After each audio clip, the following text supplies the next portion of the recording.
doubters, at the end of the day, at the end of the fight, they all gonna cry when they get home. You know, and I meant that. I meant that. Listen, however they rate me, it doesn't matter. At the end of the day, we gotta fight, and I'm gonna win the fight. As simple as that. For you, I think I said this before people killed me. I said that this reminds me, and it could be like Pacquiao when he fought De La Hoya. So at the end of the day, looking forward off of the last fight with Canelo, I like Crawford every bit as much as I did before. Terence Crawford has never shied away from danger. Ahead of his highly anticipated clash with Canelo Alvarez, he's issued a chilling warning that has sent shockwaves through the boxing world. Known for his surgical precision and unshakable confidence, Crawford made it clear his mission isn't just about winning, it's about dismantling Canelo's legacy. Listen, however they rate me, it doesn't matter. At the end of the day, we gotta fight, and I'm gonna win the fight. As simple as that. Can I ask you about if there's any rematch clause with this fight with Canelo? No, it's not. Is that something you push for? No, I didn't. And is any weight restrictions to the fight at all? No, it's not. A lot of fighters would like to put on a weight restriction to this type of fight. Why didn't you want to do that? Because I want him at his best. I don't want no excuses. I don't want no, reasons why, he didn't feel good or anything. I want him at his best. Critics argue that Canelo enters the fight with a clear size and strength advantage, having moved up through multiple weight classes. But Crawford shrugs off those concerns. He reminds everyone that sparring with bigger fighters has been part of his career from the start, from light heavyweights to heavyweights. His camp echoes this, saying Crawford has rarely trained with opponents his own size. For him, size is nothing new, and he believes that experience cancels out any supposed disadvantage. I'm gonna make all those doubters, at the end of the day, at the end of the fight, they all gonna cry when they get home. And I meant that. I meant that. Everybody's talking about the size and, me being a smaller fighter. But if you look on the stage, I've been sparring these big dudes my whole career. Like, how I'm gonna take a punch. They punch me every time we spar. So, it's okay. Once we get in the ring and they see something different, like each and every time, there's gonna be another excuse. Why, the reason why Terence won, and this and that and that is. But I can assure you, I'm gonna be victorious. And after that, we're gonna have another parade. Crawford revealed he personally reached out to Saudi power broker Turki Al-Sheikh to help secure the fight. Al-Sheikh played a pivotal role in sealing the lucrative September showdown. At no point did Crawford hesitate about the jump in weight. Instead, he embraced the challenge, dismissing the notion that Canelo's size could intimidate him. Going to Turki Al-Sheikh and letting him know that I was interested in fighting Canelo, and him and a lot of people at first, they was like, nah, he's too big, you need to focus on your weight class and things like that. But at the time, I'm like, well, there's no one at my weight class that's on that level of Canelo. Canelo come from a smaller weight class. He's not a massive fighter, 6 foot tall. He's thick, but he's not giant. Picking Canelo was a thing that we looked deeply into. Discipline has always been Crawford's calling card. He insists that no opponent is ever taken lightly, regardless of status. Every fight demands full focus, and he prepares as if each one is the biggest of his career. That same laser focus is guiding him into this spot with Canelo. Conditioning, strategy, and flawless preparation remain the trademarks of one of boxing's most technically gifted athletes. At the end of the day, when you look at Spence, that was my biggest challenge. When you look at Postal, that was my biggest challenge. When you look at Majmal, that was one of my big challenges because I was moving up in weight and, given the circumstances that, his background, amateur background and things like that, Gamboa was my biggest. They all big challenges in their own right. Have you put on a lot of weight or muscle? Like, how is it in that department? Because I know a lot of people have said, like, hey, you're fighting a big guy, 168, and he's used to fighting guys that are bigger than him. It might be smart to put on a little bit more, like, mass. It comes natural with working out. Yeah. You know, like I said before, the only thing about this camp different than any other camp is I don't gotta cut muscle. I don't gotta, watch what I do in strength conditioning. I can, go fully all out, and just do what I need to do to get stronger. To you, how much is the skull fight performance kind of like a thing you're keeping an eye on? Well, that's not a fight that I really, look into because, Canelo is a great fighter, and one bad performance don't define a fighter. Given the circumstances of his previous fights, and we looking forward to Canelo being the best Canelo that he can be. Skull might not have made him get to that point where he felt any danger or any significance where he had to go to that deeper level in training or take the fight as serious as he's taking this fight. So, I don't know what was up with that fight. Yeah, some said that, and let me know just your perspective on this. Some have said that you have to fight like Skull in order to win the fight. Like, do you feel that you have to fight that way to beat Canelo, or you're like, no, like, I can beat him in the mid-distance? Just fight my fight, you know what I mean? A lot of people, they have their opinions. They have, what's going to happen. Still, Canelo's reputation as a punishing counterpuncher looms large. His body shots and measured pressure force most opponents into survival mode. But Crawford, with his stance switching, elite footwork, and perfect timing, thrives against cautious fighters. Trainer Brian McIntyre believes a fully conditioned Crawford will shine as the fight wears on and Canelo's intensity inevitably dips. Just guys that just have preposterous power, and Canelo is a guy that has power but is constantly working on it. There's a great clip of him working with Andy Ruiz. You know that shield, that weird hand shield they hold up for hooks? Yeah. And he's like, this is not for speed, this is just power, just power. He's like, don't try to be fast, but this is just power. And you see that, bro, he hit. Shakur Stevenson brushed off concerns about the weight gap, saying Crawford's IQ, skill, and adaptability far outweigh raw size. Boxing, he argues, is about timing, precision, and strategy, and Crawford has repeatedly shown he can adjust to any style. For Stevenson, Crawford has the tools to neutralize Canelo and walk away with the win. I feel like Bud could beat him easy. How though? What are your thoughts on Terence Crawford, Canelo Alvarez? Terence going up another 2 weight classes. Just got to 54, he's skipping 60, going straight to 68, talking about what's going on.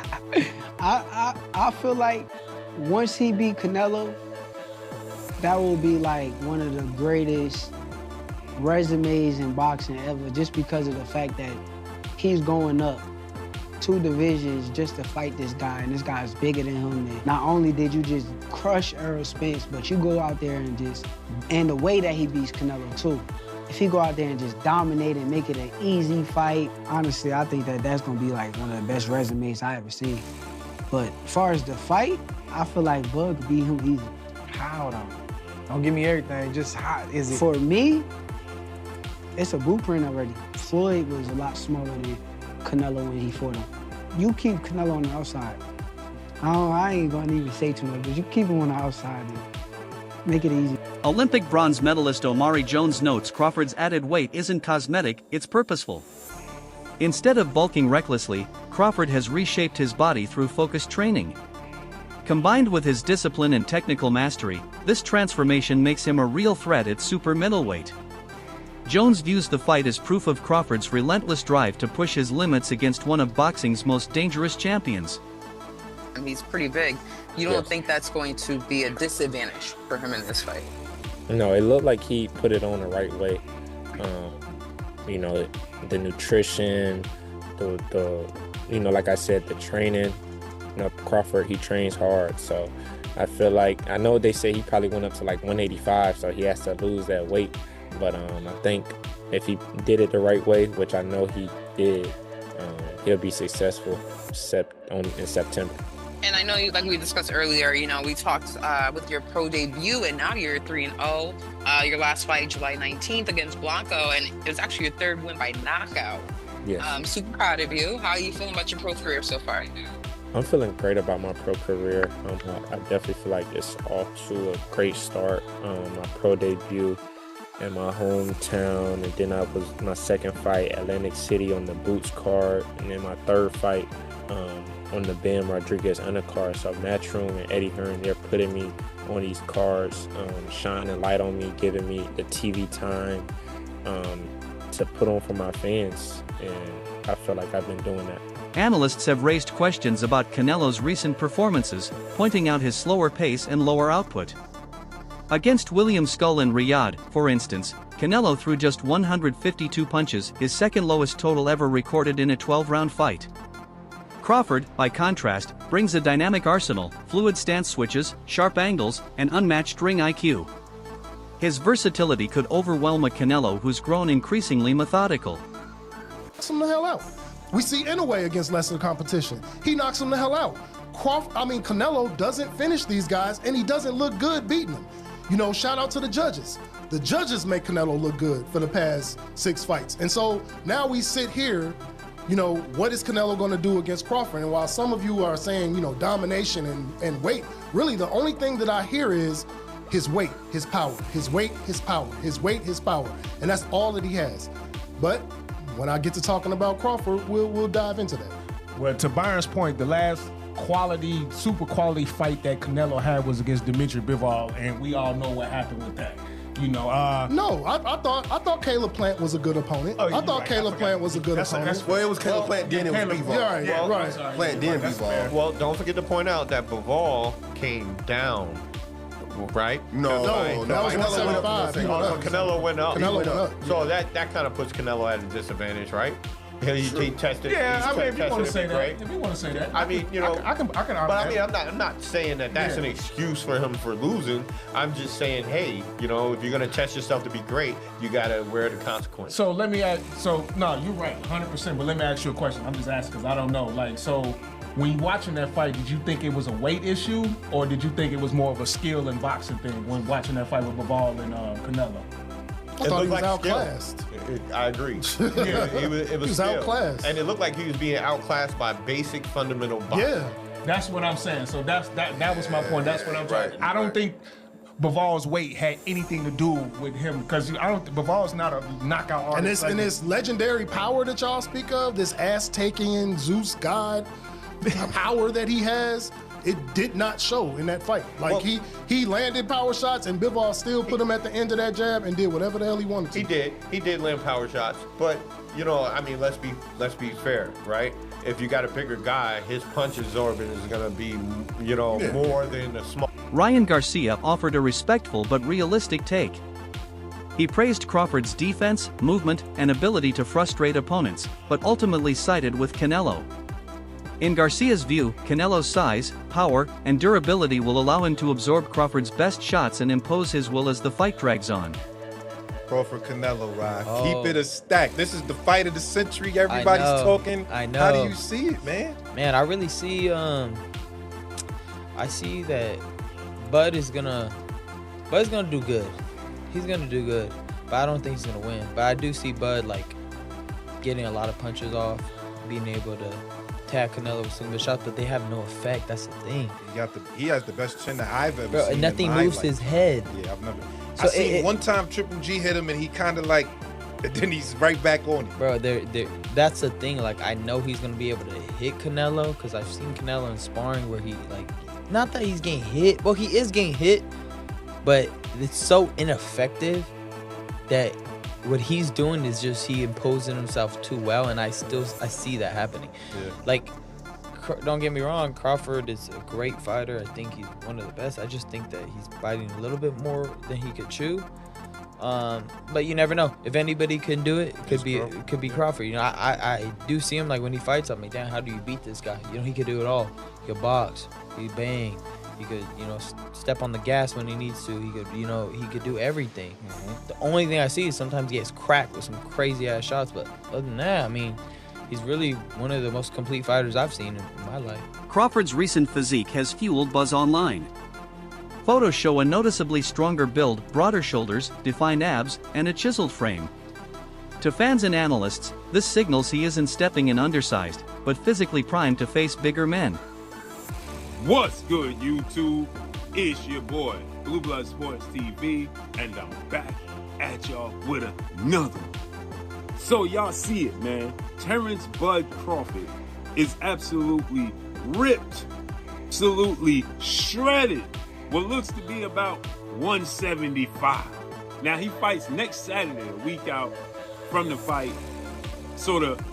It's a week out from the weigh-in, so I'm sure that you look at Terence Bud Crawford right there, and you see he is absolutely shredded right there.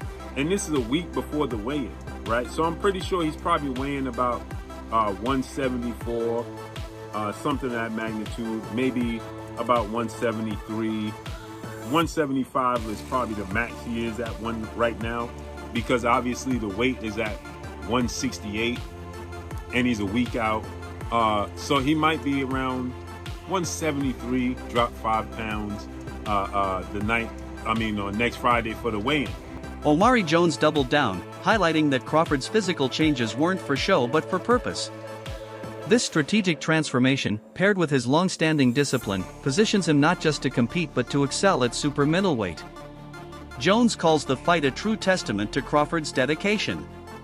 I mean, listen, let's call a spade, right? When you get bigger, you do slow down a little bit, but that doesn't mean he's gonna be ineffective at that weight.